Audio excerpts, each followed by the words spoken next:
Hello and welcome to my art vlog. I'm happy that you're here, and this will be the last art vlog in this studio because today I'm going to move my studio and I'm very excited. And today comes the fun part. So yesterday we already painted the walls and did the real work, and today I'm going to move my furniture and my plants and I am going to take you with me. So let's go! Moving my studio fits totally my decision to start my art career all over again. As I mentioned in my last art vlog, I pretty much overworked myself and felt the urge to better stop completely before I would burn out. Now I want to change my way of working and find a path of becoming a successful artist without sacrificing my relationships, health, and happiness. The good thing is that I don't have to move very far, just into the room next door. It was the children's room before.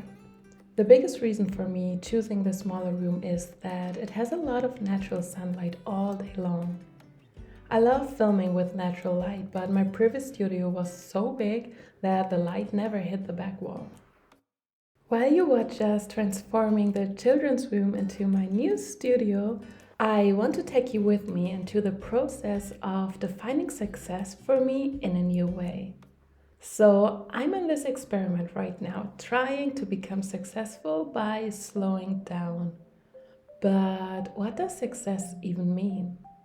Is it money? Is it fame? Winning awards? Having hundreds of thousands or even millions of followers? Until recently, for me it looked like that. Having big exhibitions, being celebrated, having a huge following, and making much more money than I need from selling art. But if I make it all about the numbers, will I ever come to a point where I think, now it's enough, now I will be happy forever with how it is? I don't think so, because we always want more. Before I had my shop, I thought having an Etsy shop would fulfill me. It didn't. Before I made a full income from selling art, I thought it will make me really happy, but it didn't. Not in the long run. So now I'm in a process of asking myself a lot of questions to find out what I really want and need. What do I want to be remembered for? What do I want people to say about me when I'm gone? The first thing that comes into my mind is not that I made great paintings and a lot of cash with them, but that I was a loving and caring wife, mother, and friend. I want to be remembered for uplifting the people around me and being a voice of hope and encouragement to them, for inspiring others to dream big and follow their hearts. I want to be remembered for investing my creative energy into making things that bring love, healing, comfort, and peace to the ones who need it, and for making art that touches people's hearts. So I need to live a life and build a career that reflects that has a positive impact on others instead of just letting me look good. And instead of keeping me hustling all day, leaves a lot of time and space for deep relationships and fellowship.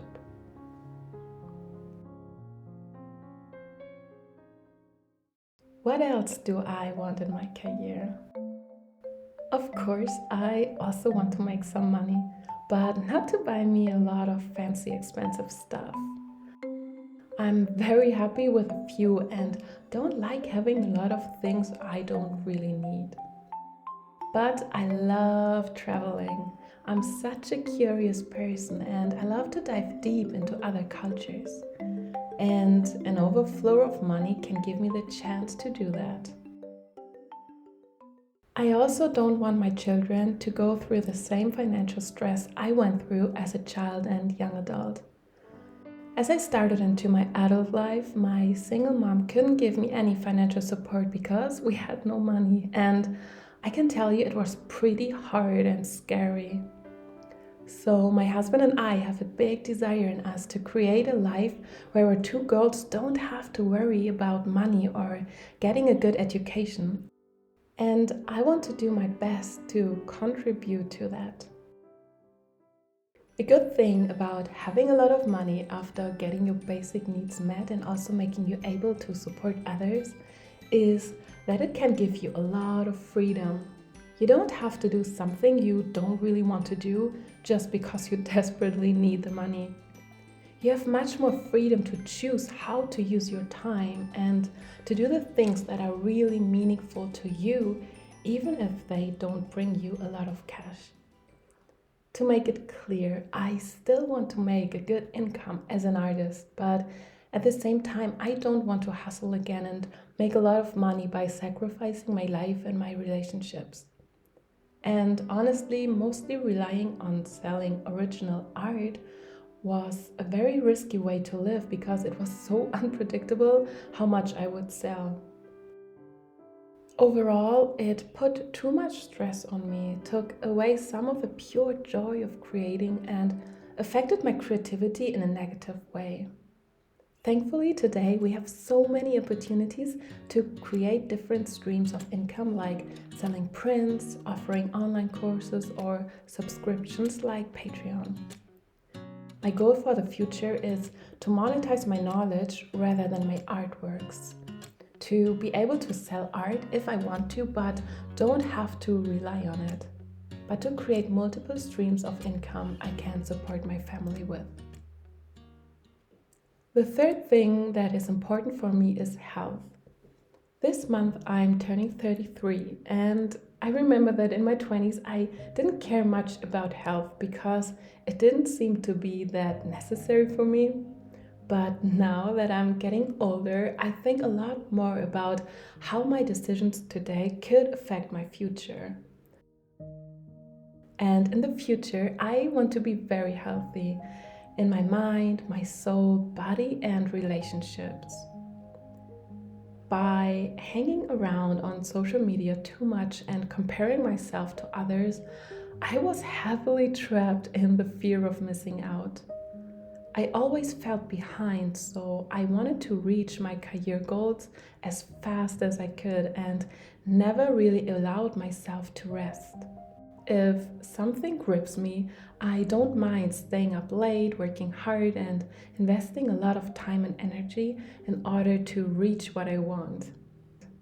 When I get excited about something, I can be a pretty passionate person with a lot of drive, and sometimes it's very hard for me to stop. It serves me well when I don't overdo it, but the way I worked up until a few months ago could have led me directly to burnout, and of course, I don't want that. So, my new approach of reaching my goals is not to reach them as fast as I can, but as healthy as I can. I want to build up a sustainable art career that will last for a very long time and where I don't need to sacrifice my life in order to gain some success. So that means I need to work less and build up healthier working habits and not try to squeeze into a day as much work as I can. Because I came to the conclusion no matter how fast I work and how much I do, there is always more I could do as a self employed person. Work will never end. And I cannot wait for the day I don't need to work as much and then finally allow myself a break. This day will never come. I need to be very intentional about it and really defend my rest. And learn to listen better to my body. Again and again, checking in with myself, asking, is how I work right now healthy? Do I need some water? Did I have some food today? Does my head or my back hurt? Do I need some fresh air and take a walk? How is my social life?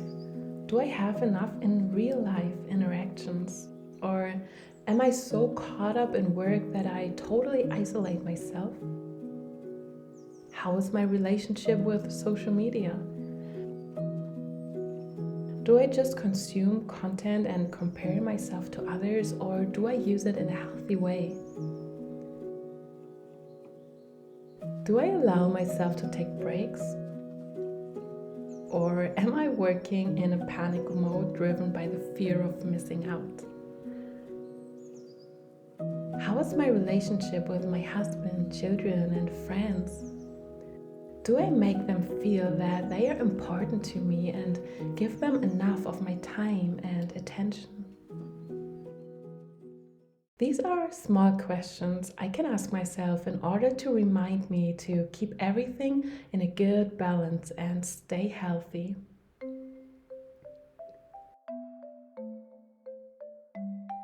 So, in a few sentences, my new definition of success sounds like this. I would consider myself as a successful artist if I reach my career goals not as fast but as healthy as I can. Healthy in my soul, my mind, body, and relationships. If I use my talents, creativity, and resources also to have a positive impact on other people's lives and add value to them. And if I have the financial freedom and time to do what I love to do and what is meaningful to me every day. So that's it, guys. I hope you enjoyed today's vlog, and if you did, then please give it a like. Thank you so much for watching. See you in the next video.